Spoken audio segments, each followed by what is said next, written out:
Τι να πει κανείς για την υπόθεση της Αμαλιάδος. Μπορεί για άλλους ανθρώπους να φαίνεται η ύπαρξη ενός serial killer και μάλιστα μιας γυναίκας, μιας μητέρας serial killer κάτι το εξωπραγματικό, όμως πρέπει να σας πω ότι οι ψυχαναλυτές γενικά είμαστε αρκετά εξοικειωμένοι με την έννοια της καταδιοκτικής μητέρας, της μητέρας που καταβροχθίζει το βρέφος της. Έχουμε έρθει σε επαφή με πάρα πολλά περιστατικά και πάρα πολλές θεωρίες που τα πιάνονται με την πρώιμη βρεφική ανάπτυξη και με τον τρόπο με τον οποίο το βρέφος απορροφά την ψυχοπαθολογία της μητέρας.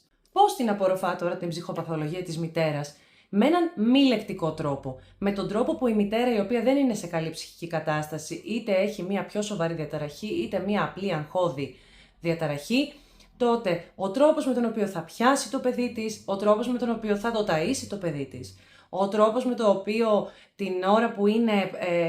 την ώρα που κλαίει το μωρό θα προσπαθήσει να το ηρεμήσει και μπορεί να το τραντάζει, με αυτόν τον τρόπο επικοινωνεί τη δική της ψυχοπαθολογία. Αν ένα μωρό προσπαθώ να το ηρεμήσω, μπουκώνοντάς το όλη την ώρα με την πιπίλα στο στόμα και αυτό δυσανασχετεί και εγώ εκεί επιμένω, τότε η επικοινωνία μεταξύ μητέρας και βρέφους είναι σαφώς διαταραγμένη. Αν ένα μωρό, μιλάμε για μωρό και όχι για παιδί, αν ένα μωρό προσπαθώ να το ταΐσω ενώ δεν πεινάει, προκειμένου να ηρεμήσει ή επειδή εγώ πιστεύω ότι πεινάει, τότε η επικοινωνία μεταξύ μητέρας και βρέφους και τα σήματα που παίρνει το βρέφος για το ίδιο σαν ύπαρξη είναι διαταραγμένη. Μία σοβαρά διαταραγμένη μητέρα πολλές φορές δεν επιθυμεί το βρέφος της. Κάποιες φορές το επιθυμεί, κάποιες δεν το επιθυμεί. Ή μπορεί να το επιθυμεί μόνο όταν αυτό φέρεται καλά, χαμογελάει, όταν δεν κλαίει. Όμως είναι δυνατόν ένα βρέφος να μην κλαίει, αφού είναι ο τρόπος που επικοινωνεί? Άρα, με αυτό το βίντεο δεν θέλω να δικαιολογήσω σε καμία περίπτωση τα αποτρόπαια αυτά εγκλήματα.